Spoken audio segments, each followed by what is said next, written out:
Planto es 400 euros, en Italia va a gastar 1000 euros. 10 implantos son 3000 euros porque hacemos descuento cantidad. Y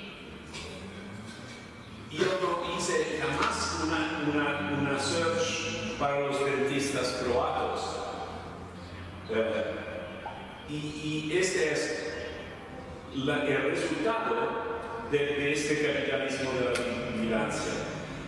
Pero hay un nivel más alto de este, porque este es el nivel básico. Tú haces una search, tiene los resultados y los resultados portan más informaciones. Sobre este, si tú mezclas los datos de diferentes organizaciones, tú tienes un perfil que es un perfil que va a ser más preciso, más refinado. Cada research que tú haces van a añadir datos sobre este. Y nosotros no podemos hacer nada. Lo que podemos hacer es de comprender todo esto y hacer una protesta con los gobiernos, con los políticos, porque lo que se pasa hoy es que los políticos no ponen en las manos de la Big Tech.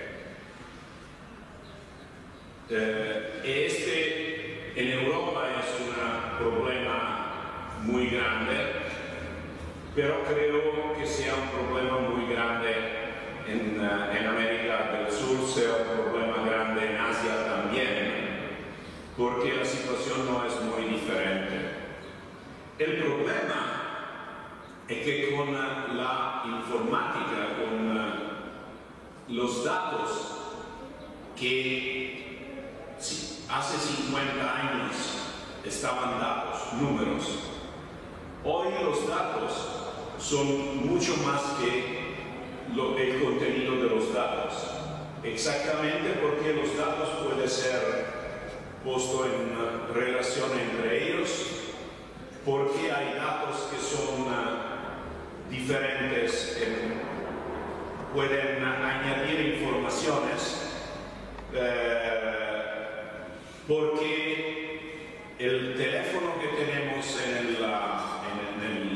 nosotros tenemos añade datos que nosotros muchas veces no sabemos o no pensamos como la posición.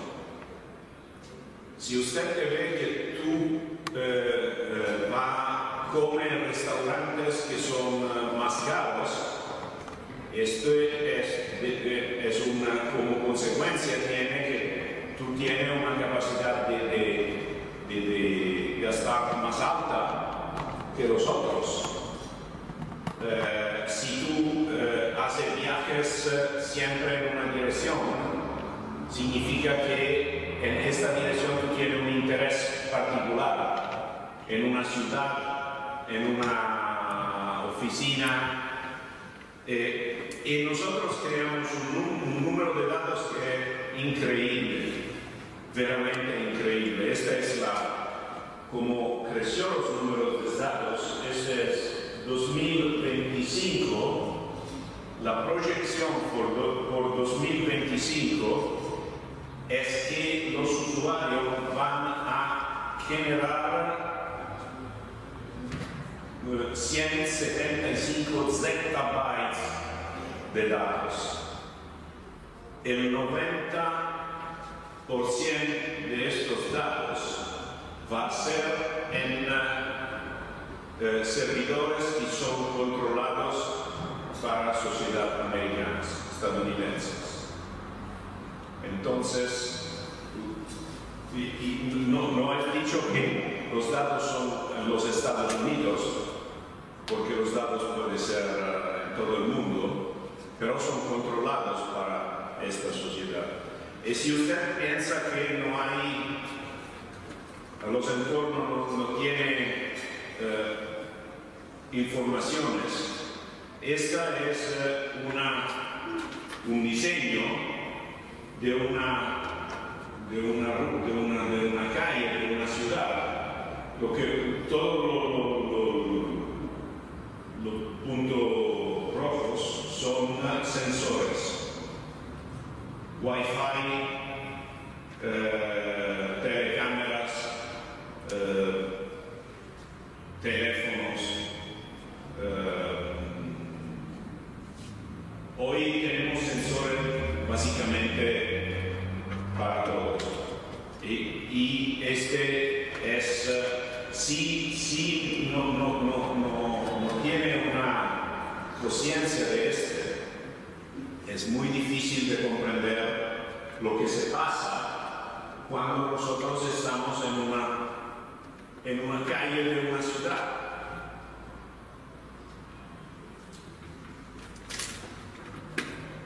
Y cada día la estimación es que hacemos más que 4.700 interacciones para día. Estas son 4.700 informaciones que nosotros que van a ser compartidas con estas sociedades. Y también venden datos. Esta es una publicidad americana. A la izquierda, Axiom es una sociedad del grupo Oracle. Venden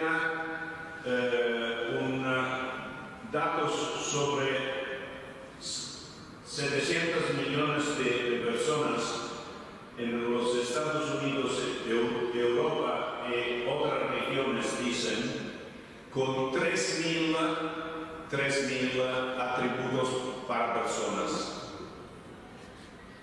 Pero Oracle, que es el rojo a la derecha, voy a ver lo que dice en inglés, porque este creo que es Oracle sorts people into thousands of categories and provides more than 30,000 attributes on 2 billion consumer profile.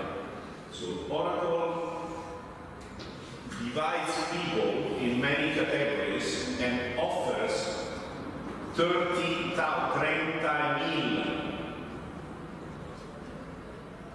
informaciones sobre 2 millardos de personas. Este es más que el Big Brother. Porque lo que se puede hacer es los declaran, es una publicidad. Entonces no es decir lo oí en una conferencia, este es imprimido en una publicidad. ¿Y cómo podemos recuperar el control? El control del software propietario es imposible. El software propietario no te permite de saber cómo los datos son manejados por el software. Te permite saber cómo son imprimidos. Pero si tú no tienes la impresión de todos los datos, tú no sabes cuáles son los datos no imprimidos que son en el database. Entonces, en Europa hemos decisiones porque tenemos una ley sobre la privacy, que es una ley bastante buena, no es perfecta, no es perfecta, pero es una ley bastante buena. Y entonces con esta ley podemos hacer algunas respuestas a los políticos, y los políticos han tenido que aceptar las respuestas de limitar los datos que son compartidos. Pero esto no es por todo, es solamente cuando sabemos que el software maneja los datos de una cierta manera. Una cosa que los usuarios normales no saben, por ejemplo, es cuántas vulnerabilidades tiene el software propietario. Normalmente los usuarios no saben que el software tiene vulnerabilidades si no son desarrolladores o técnicos. En 2018 no hay muchos datos sobre entonces los últimos datos que tenemos son de 2018 y después Kaspersky no ha dado esta información, creo porque han hablado con ellos, creo. El 70% de todo el malware en el mundo, 70% de todo el malware en el mundo es un problema de Microsoft Office o del software o de los documentos. Los documentos son utilizados como medio de transporte del malware, y el ataque del malware utiliza las vulnerabilidades de Windows y Office para entrar en el PC del usuario. Esta es una cosa que solamente pocos usuarios saben. Cuando hablo con personas y me preguntan por qué utilizo Linux y no utilizo Windows, yo explico que no soy seguro 100% con Linux, pero creo que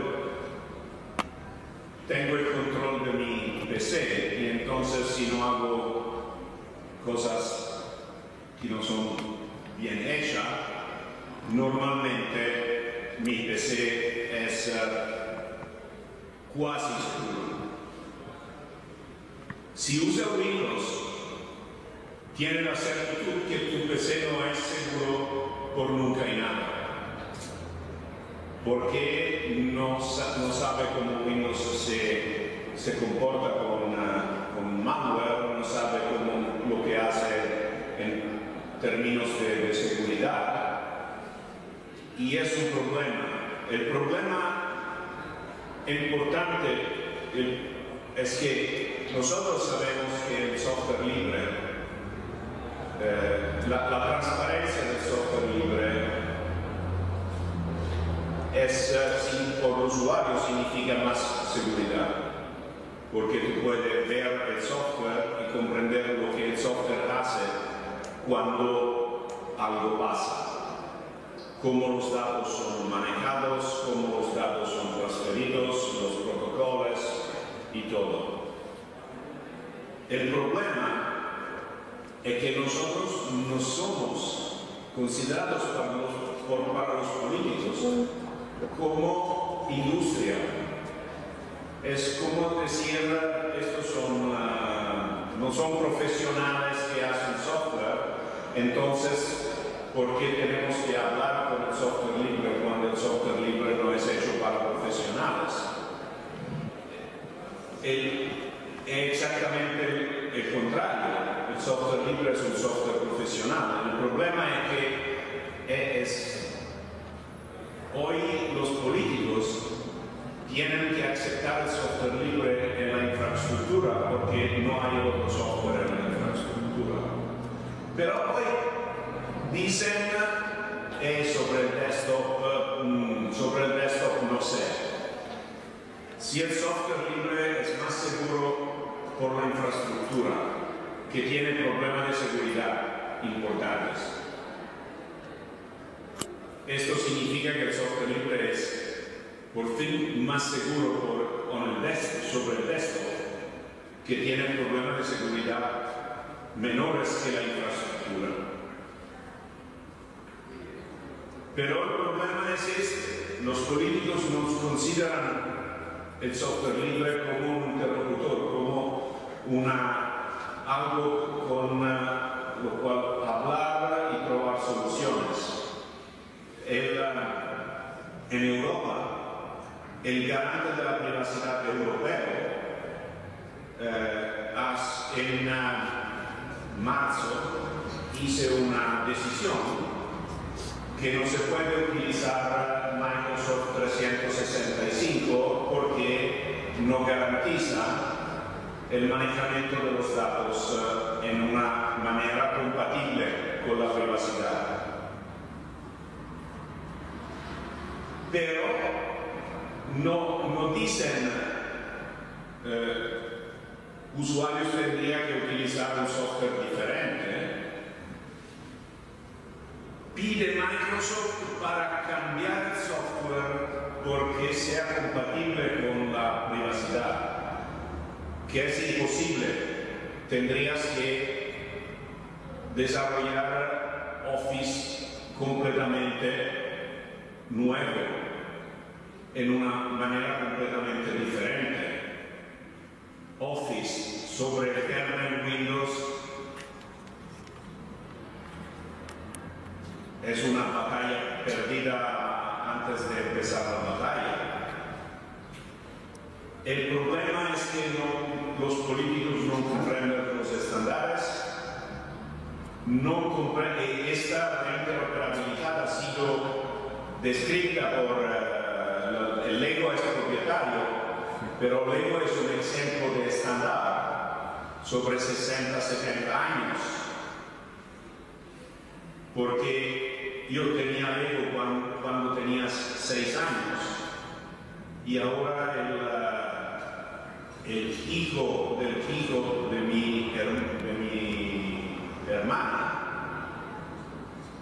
utiliza su Lego y mi Lego porque el estándar es el mismo. Después es propietario, pero es el mismo. Este es un estándar. Después de 60 años tú puedes utilizar, conocer, comprender. Pero las personas no saben, no comprenden la importancia del estándar. Ven el formato de los documentos como un problema. No es un problema, es una oportunidad.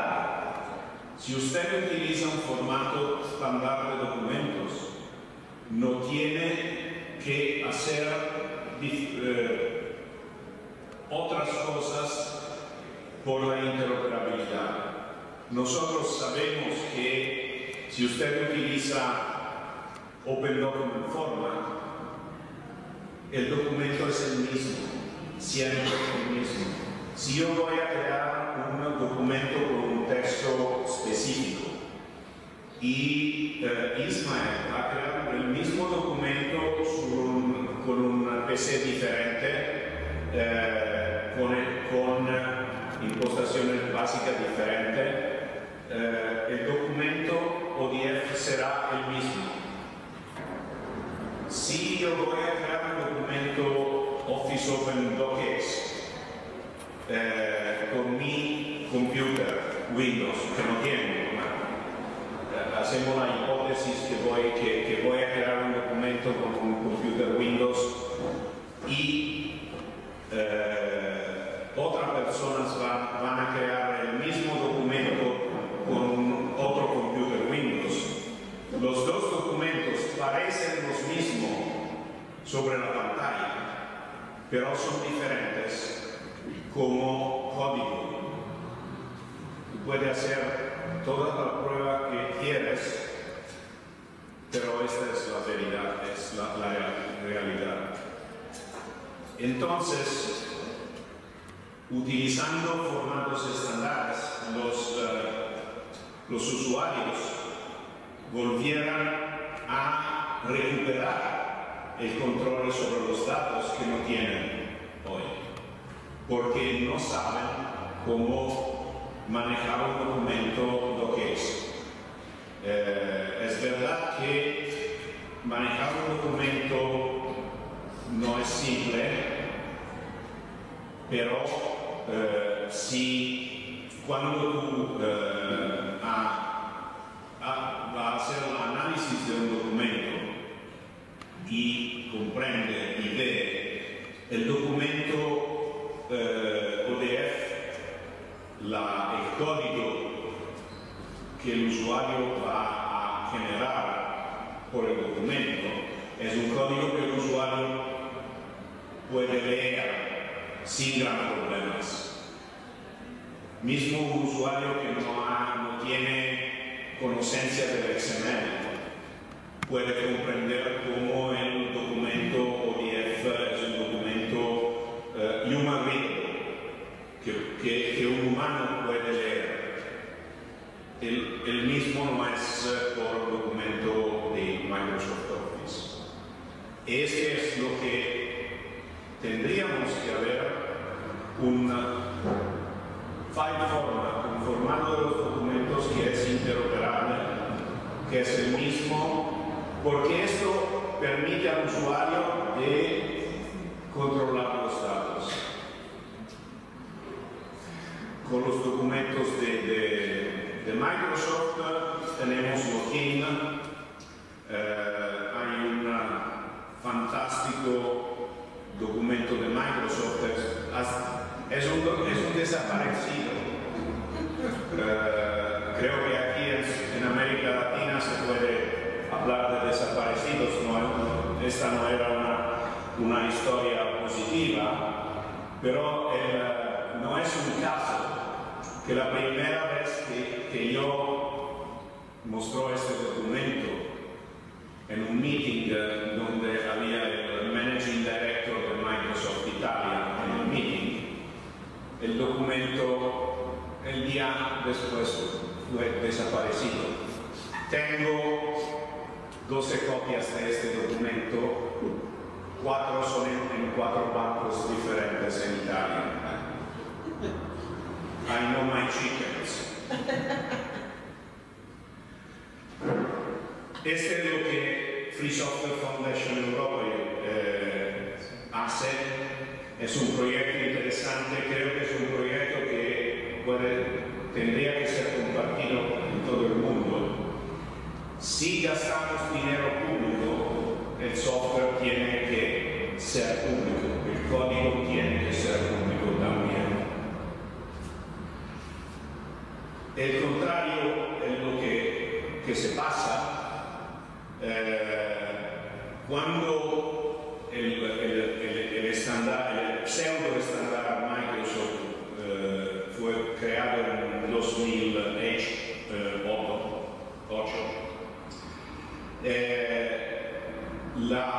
El formato fue llamado transitional porque tendría que ser utilizado solamente 2 años, en 2008 y 2009, y a partir de 2010 el formato tendría que diventar Office Open XML Strict. Strict es, como se puede decir, no es estrecho, es estándar. Estándar perfecto. Estricto.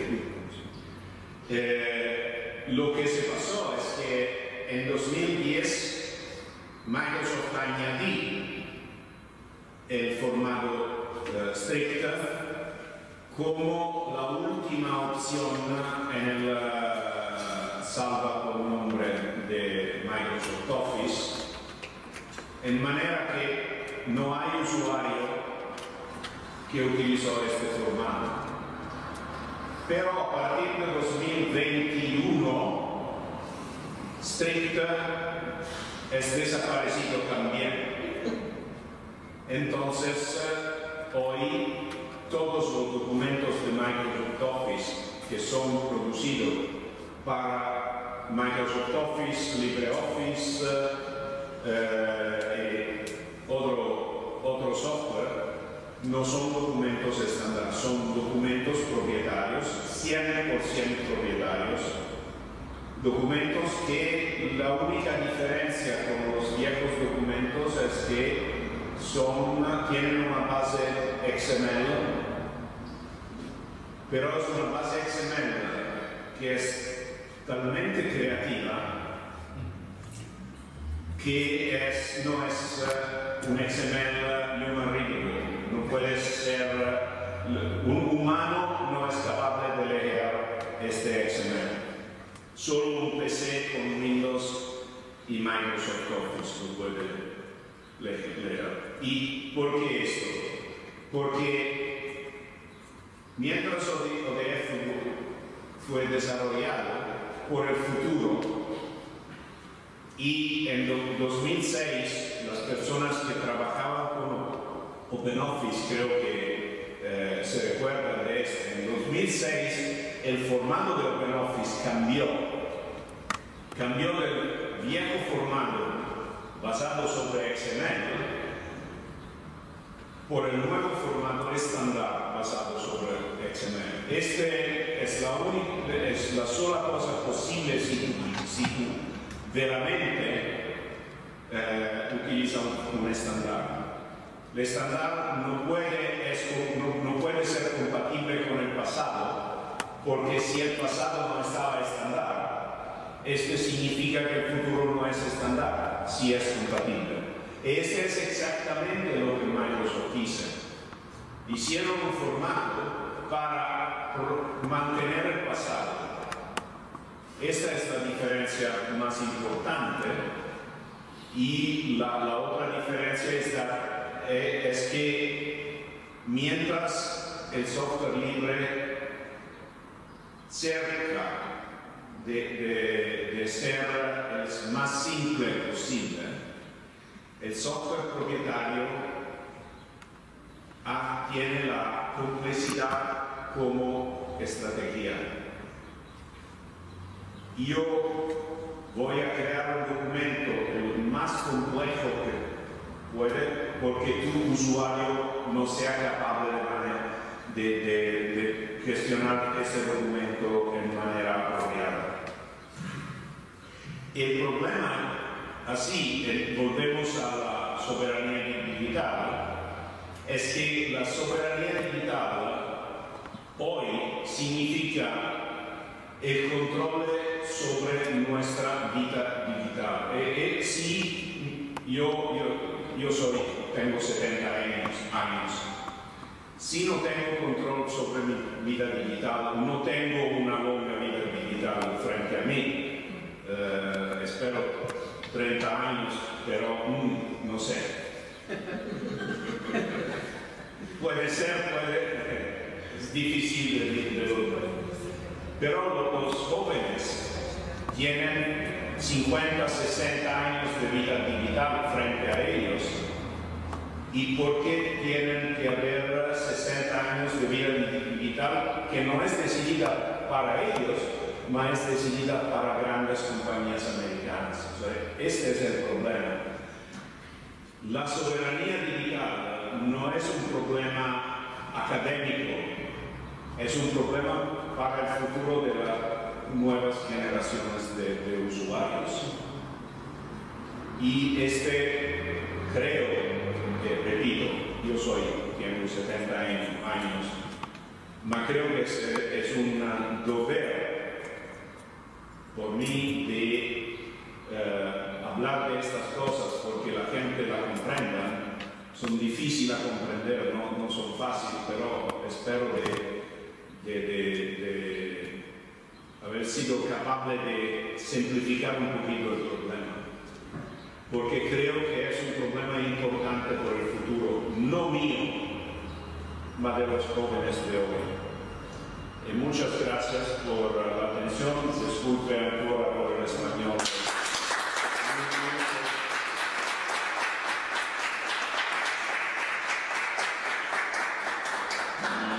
Y no sé si hay preguntas.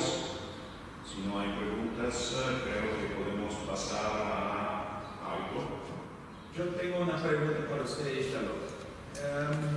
Bueno, estamos acá entre miembros de la Fundación, conocimos el escenario y pregunto para usted, dentro de una perspectiva de quien está en Europa y quien conoce el sistema político europeo, ¿crees que para nosotros, y no solamente para el proyecto LibreOffice, pero también para los proyectos de software libre, crees que sería un camino tener personas para hacer lobby con los políticos, con los gobiernos, como las empresas de software privativo hacen también?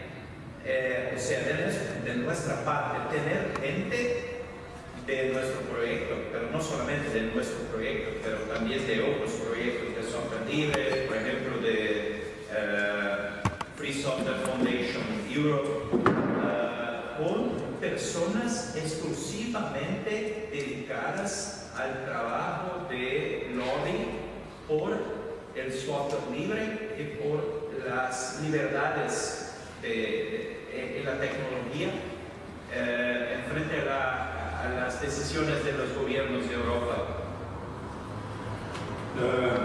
Seguramente sí. Yo creo que el problema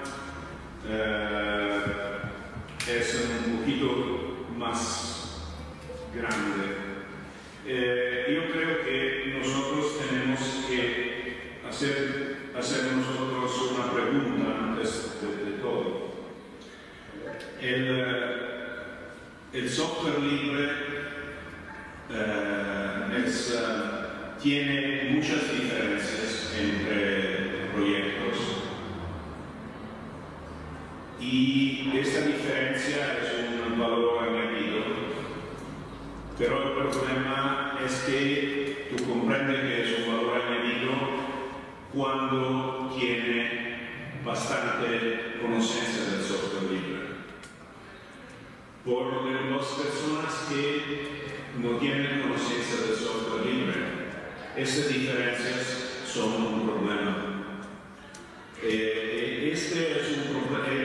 Yo creo que el primer problema que nosotros tenemos es que la percepción del software libre no es la percepción de una industria, más de un grupo de personas diferentes. Mientras el software propietario es organizado como una industria perfectamente, ellos tienen organizaciones, Business Software Alliance, tienen organizaciones que representan las sociedades y más cada sociedad representa la sociedad misma. Lo que se pasó con el Cyber Resilience Act en Europa, creo que sea un ejemplo importante de porque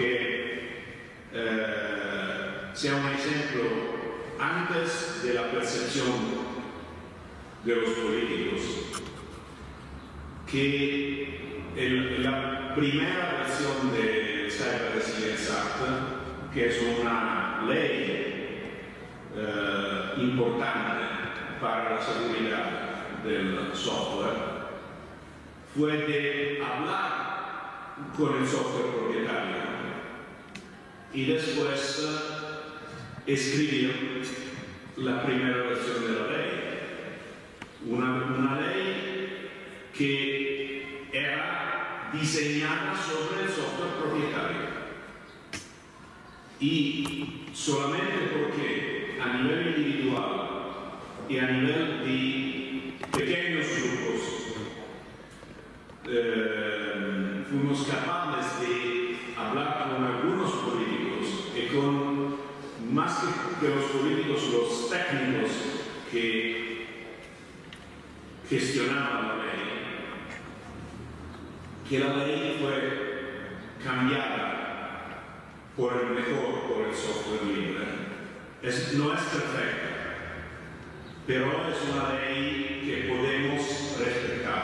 La primera versión, imposible. Ahora es posible. Lo que se pasó que algunos proyectos que tenían la misma idea, que teníamos que haber un proyecto único sobre cybersecurity, se son unidos. Ahora hay un proyecto, el proyecto es,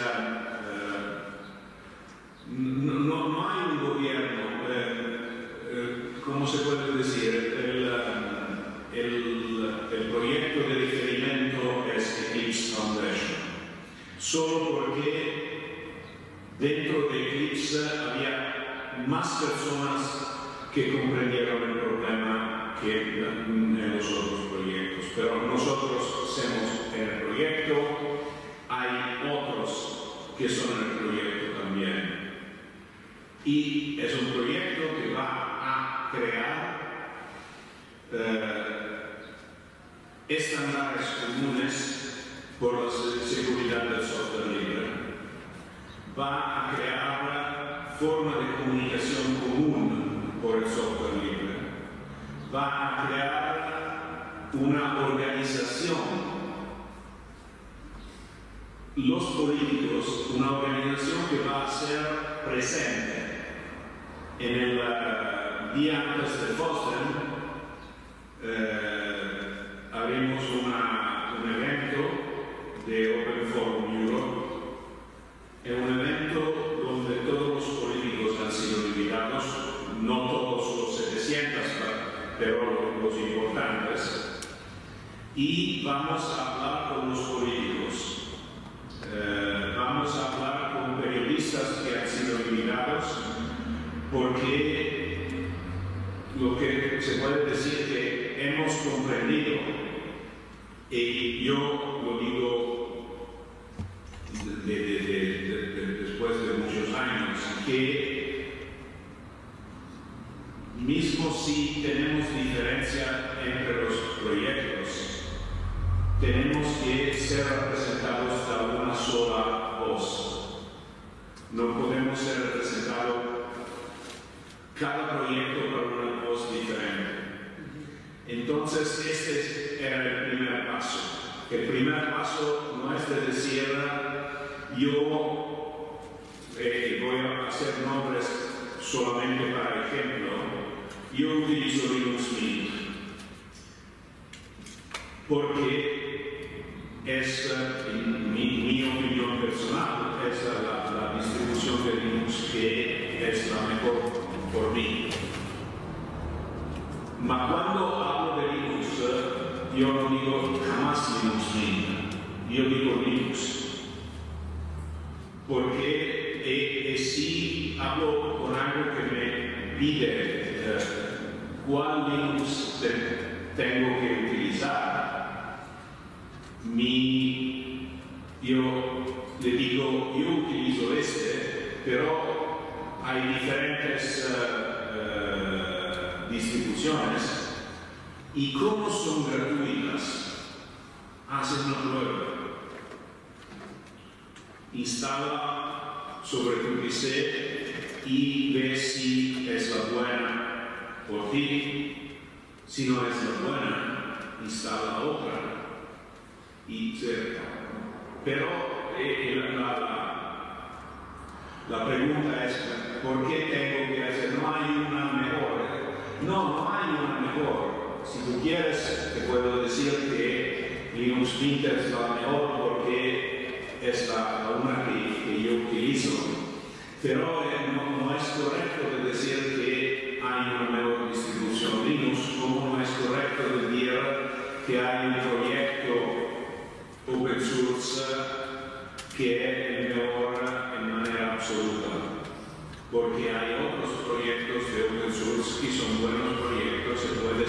utilizados. Hay proyectos de software para escribir que son diferentes de LibreOffice Writer. Hay personas que para escribir utilizan este software diferente, que es un software específico por la escritura. Hay uno manuscrito que he utilizado para los escritores y es específico. Este es el valor añadido de Linux, que tú tienes software básico con el cual tú puedes hacer todo, y software específico que es un software vertical para tu específica, para tu trabajo, para tu manera de trabajar, pero no es fácil. ¿Por qué? Porque no hacemos comunicación en una manera adecuada o suficiente. Seguramente tenemos que hacer lobby, pero podemos hacer lobby solo si hablamos con una sola voz. Porque hacer la lobby es decir, oh, tú tienes Ubuntu es mejor que Arch Linux. Este es exactamente el mensaje que los usuarios no tendrían que escuchar.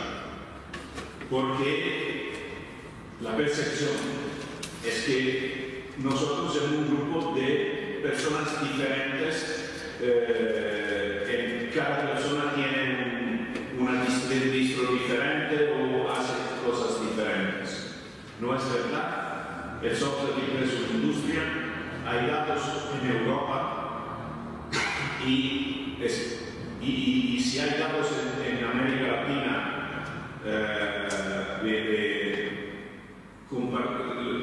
creo que es importante compartirlo. El dato de Europa es que el software libre, la contribución del software libre al producto europeo lordo cada año es 95 billones de euros,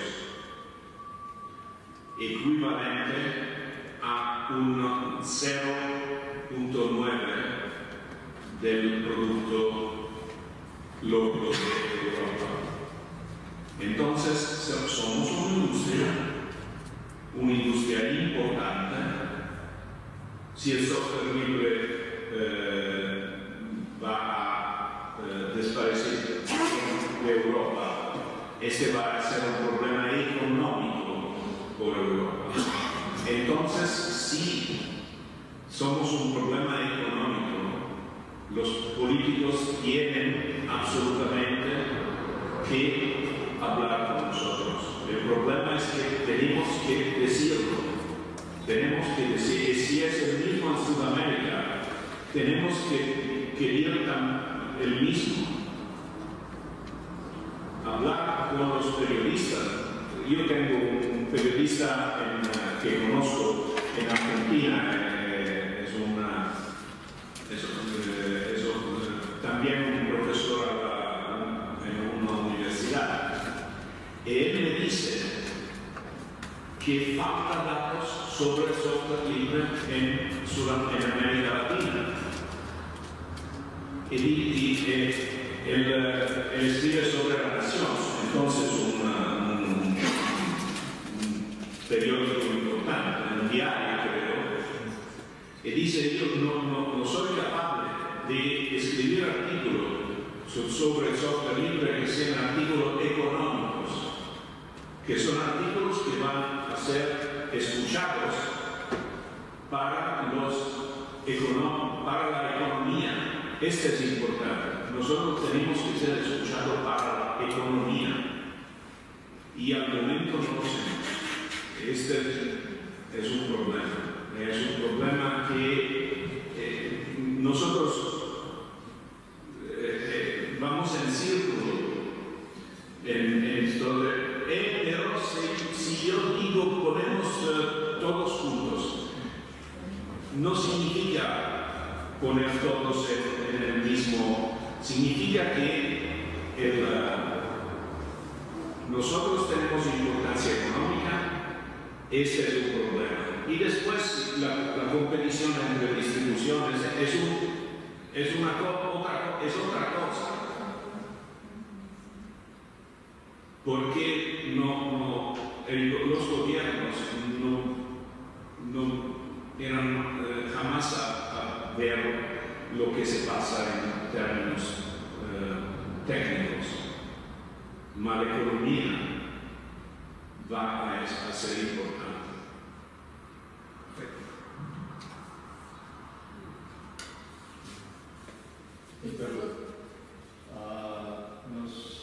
Tuvimos situaciones críticas de problemas de seguridad con algunos software libres recientemente, por ejemplo el Heartbleed, en el otro que es una cosa de conversión XC. ¿Y cuáles son los movimientos que estamos haciendo o que se debe hacer para no dejar este tipo de situación acontecer? ¿Hay iniciativas para mejorar o evitar estos problemas de seguridad? No hay iniciativas específicas. Creo que lo que estamos haciendo por el Cyber Resilience Act en Europa es un ejemplo de lo que tendríamos que hacer, que haber hecho. Porque el problema es que los problemas de ese software fue problemas que estaban software con un número pequeño de desarrolladores.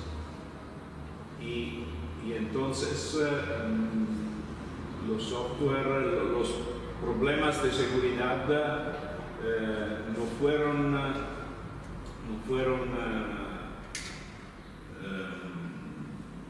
gestionados porque no había desarrolladores. Yo creo que lo que vamos a hacer es definir protocolos de seguridad por el software libre, protocolos que van a ser compartidos con los políticos y con la industria. Entonces, si hay un proyecto que no es capaz de mantener, de respetar el protocolo, este será un problema, pero será un problema que será conocido antes del deployment del software. Entonces, seguramente no hay garantía de una seguridad, de 100% de seguridad, pero porque yo hablé 2 veces con los técnicos de la Unión Europea, que la primera pregunta que me hicieron fue ¿por qué LibreOffice no tiene una política de seguridad?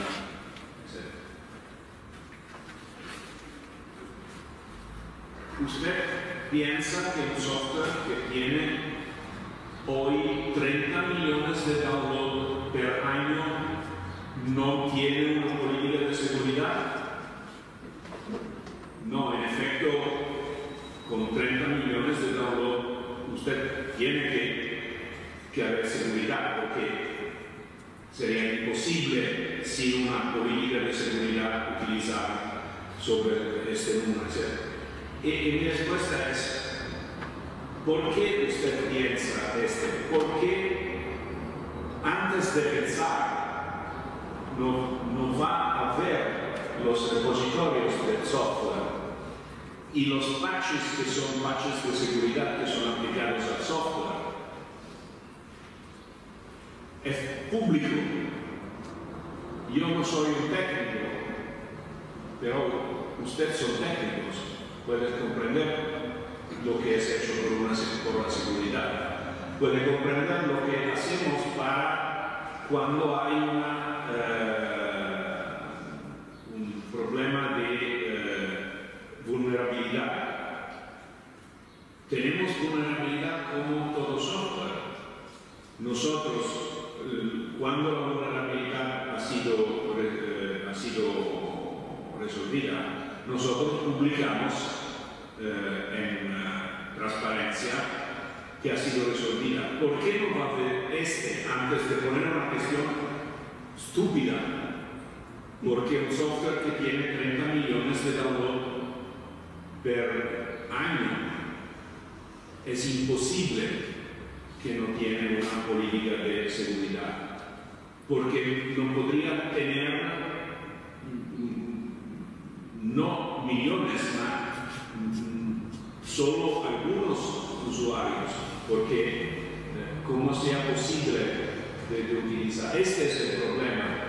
No, estas personas ahora vamos a crear un protocolo de manera que cuando hay preguntas como esta, nosotros tenemos un protocolo que este es público, este es el protocolo, esta es la declaración de LibreOffice sobre el protocolo o de otro software libre. Estos son los puntos que hemos resolvido, estos son los puntos abiertos. Esto es lo que los usuarios tienen que hacer para resolver vulnerabilidades conocidas. Esto es lo que tienen que hacer para haber un comportamiento seguro por el software. Creo que este sea un primer paso. Vamos a compartirlo con todos. No va a ser un documento privado. Y entonces espero que sea un documento que va a alimentar un valor añadido por el software libre, no solamente en Europa, sino en todo el mundo. Y de todas maneras, los primeros meetings de grupo han sido en noviembre y hay un meeting en diciembre. La actividad son meetings de organización ahora. La actividad será una actividad pública y entonces será posible por todos los proyectos de contribuir a con best practice, con sugerencias, con documentos, con actividades.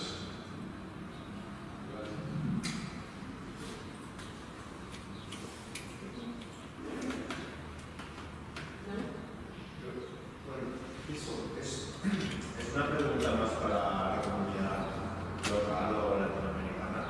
Si existe alguna iniciativa como la que ha comentado Italo de Public Money, Public Code, que existe en Europa, si existe algo así en Latinoamérica al momento.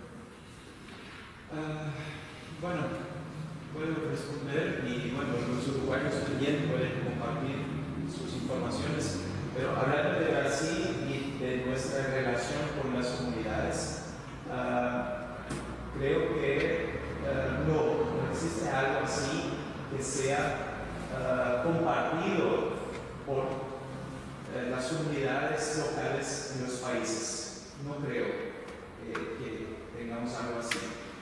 Sé que hay iniciativas locales de hacer la publicidad y la difusión del proyecto europeo, pero no creo que exista algo como una iniciativa local similar. Hay caminos para eso, hay caminos y bueno, el camino de la gente que organiza Frisol es un camino posible porque es un grupo que hace eventos todos los años y hay eventos muy grandes en algunas ciudades y una coordinación común en toda América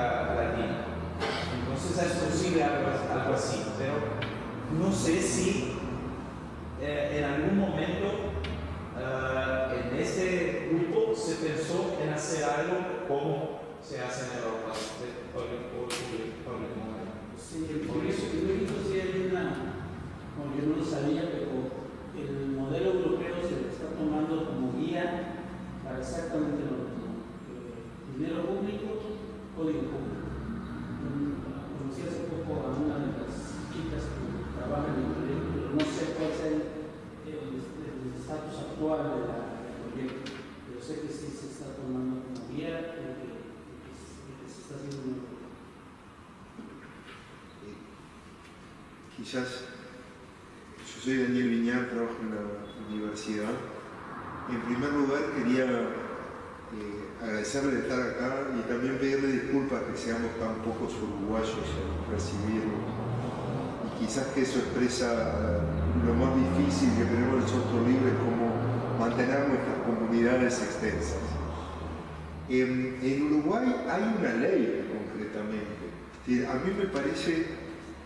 Yo pensaba que venía a una conferencia más técnica, me parece estar como hace 20 años o 20 y pico militando por lograr hacer entender lo que es el software libre y la importancia del código libre. Eso que tú dices, que el dinero público vaya a código público, era, por ejemplo, en Francia, me acuerdo, a principios de los 2000, yo viví 35 años en Francia por exilio, que decía el dinero público debe pagar una sola vez, porque la táctica de los desarrolladores privativos era me pagas, desarrollo para ti y después voy y le vendo a él lo mismo con 2 o 3 modificaciones. Entonces, de tener claro sobre todo que si es dinero público, al pagar por hacer software libre, estás pagando una vez y no. Era el eslogan de la Asociación de Usuarios de Gobiernos Locales. En Francia hay como 36.000 comunas y fueron los primeros en adoptar software libre, así directamente, también en parte por ese tema que no había plata, pero sí había gente. Entonces, al tener inteligencia, el software libre te da mucho. Yo me acuerdo cuando en Europa se ganó, me parece que se ganó mucho cuando la comunidad logró revertir a principios de los 2000 una tentativa de hacer una directiva de patentes de software. Ese, no sé, desde mi percepción subjetiva, fue como un momento donde sentía un pueblo entendiendo algo de eso, digamos, pero cuando vemos los votos después éramos poquitos, quizás ese pueblo éramos. Pero había un entendimiento de que una patente, joder, como patente en inglés, que es un problema terrible para el software y que el software debe estar protegido por el derecho de autor y no ser sujeto a patente. Ese tema rebotó en Latinoamérica en ese entonces en muchos momentos. En Uruguay se llegó en 2013, pero fue un largo trabajo de muchas personas de la comunidad en lograr que los políticos entiendan ese tema, y las actas del Parlamento son muy interesantes en ver cómo varios políticos entendieron a su manera los retos de adoptar software libre, y se llegó una ley en 2013 que a mí me parece muy buena, un excelente compromiso, porque una cosa muy fuerte que decía, que nunca se llegó a reglamentar bien, era decir, se debe dar preferencia al software libre y eso mismo del dinero público. Si el gobierno, si el Estado contrata software, desarrollo de software, ese código debe ser público. El tema es que esa ley cayó en la reglamentación en un agujero negro. Me parece que los políticos entendieron, pero hubo una serie de tecnócratas intermedios, que es lo que se llama muy concretamente corrupción, cuando un político decide algo, pero que alguien que debería ser un técnico hace una reglamentación que dice lo contrario, y hay un problema. Orientado por intereses, además. Claro, por intereses. Ya sean intelectuales sus intereses. Nadie cobró, pero hay corrupción en el sentido de podredumbre. Claro, sí. De podredumbre. De bloqueamiento. el bloqueamiento fue... Y esa ley quedó en nada. El Uruguay también tuvo el proyecto, el Plan Ceibal, que es creo que es la única aplicación en el mundo tal cual estaba pensado One Laptop per Child, de darle realmente una computadora a cada niño, y en eso el Uruguay, por tener una demografía pequeña, pudo darle desde entonces 250.000 ceibalitas a los niños. Sí, pero cuando contrató el sistema de enseñanza a distancia, lo hizo un llamado internacional. Inmediatamente el año siguiente de aprobada la ley de software libre, un llamado iniciado en enero en que la contratación era por licencias por niño. O sea, impedía la posibilidad de ofrecer software libre. ¿Sí? Infringió la ley de repositorio de base de datos porque la base de datos está en el extranjero, usa un proveedor internacional, usa el sistema digamos, y en esto, listo, o sea, las intenciones normativas están, pero... La GESIC, nuestra agencia gubernamental de gobierno electrónico, es esta ley, la ley 19.179 de diciembre de 2013, si buscan con un poquito de datos, está citada una vez en todo el sitio. En el archivo de una licitación que justamente compraba y citaba que había hecho el trámite para pedir excepciones a la ley. Es la única vez, además de una infografía, voy a buscarla, donde todo la GESIC, que deberían estar aplicando la política que decidieron los políticos, dice eso, todo lo contrario. Entonces, ya tenemos muchas canas, varios por acá. No sé si tenemos tanta fuerza, pero ahora en Uruguay estamos en una situación, nuestra actual vicepresidenta fue quien hizo la política de software libre de la Intendencia de Montevideo. Y creo que se puede ir a preguntar, es decir, es muy interesante ver cómo evoluciona un sitio web no fabuloso, pero como logran enchufarse de varios lugares. Atrás de eso hay 20 años de política de software libre. Luego fue presidenta de Antel, la compañía de teléfonos, también llegó a hacer publicidad por la televisión abierta, promoviendo las ventajas y los principios del software libre con plata de Antel. Luego fue ministra de Industria y perdimos, no sé qué pasó ahí, si los lobbies no influyeron porque no oí hablar de propiedad intelectual en algún lugar. Pero creo que es una persona muy honesta, que tiene muy clara y que ha hecho las cosas. Entonces, desde esta pequeña esquinita del mundo, creo...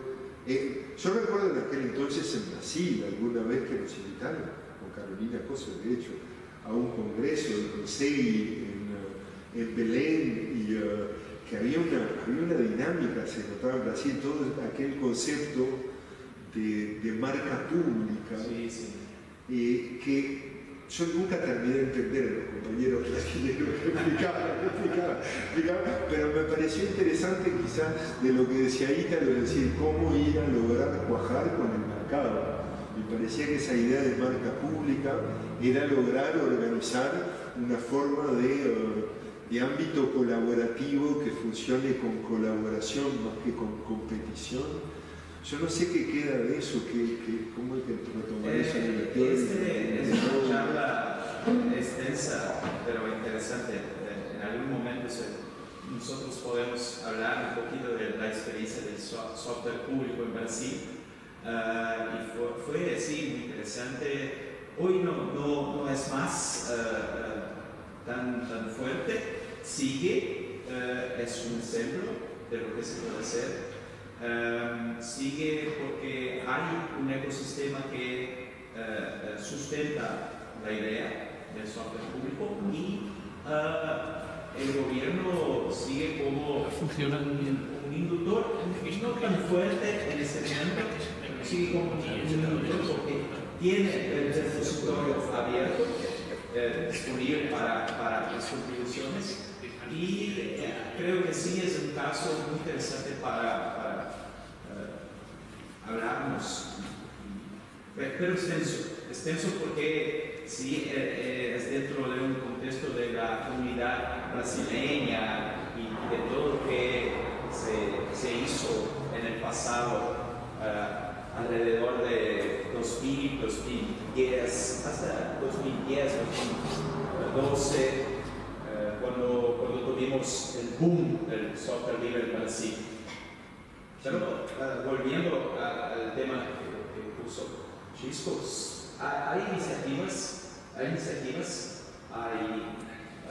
posibilidades. Creo que lo que pasa es que falta quizá un espacio común de discusión latinoamericana para no hacer esfuerzos duplicados en publicidad, para que uno haga un esfuerzo y otro haga lo mismo en términos de documentación, de acciones. Entonces creo que eso hace falta, porque ejemplos tenemos. Acá nosotros podemos compartir nuestro ejemplo de Brasil y hablar por una mañana o una tarde. Ustedes en Uruguay acá acompañaron lo que pasa y tienen la experiencia de Ceibal y otras cosas para contribuir.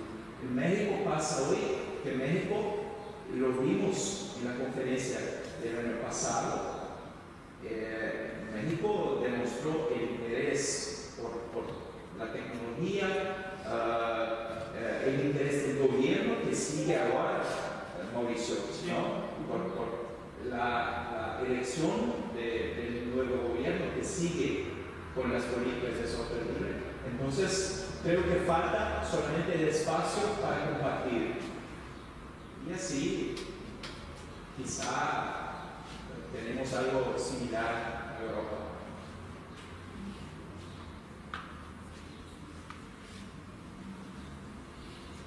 Bueno, ¿cómo estamos? Estamos transmitiendo. ¿Sí? Bueno, voy a pedir que algo más por la mañana. Podemos cerrar la mañana, ir al almuerzo y después volvimos a las 1:30 y así voy a pedir para Daniel poner la información en los grupos que volveremos a la 1:30. Perfecto. Bien, perfecto. Gracias, Ítalo. Muy bien.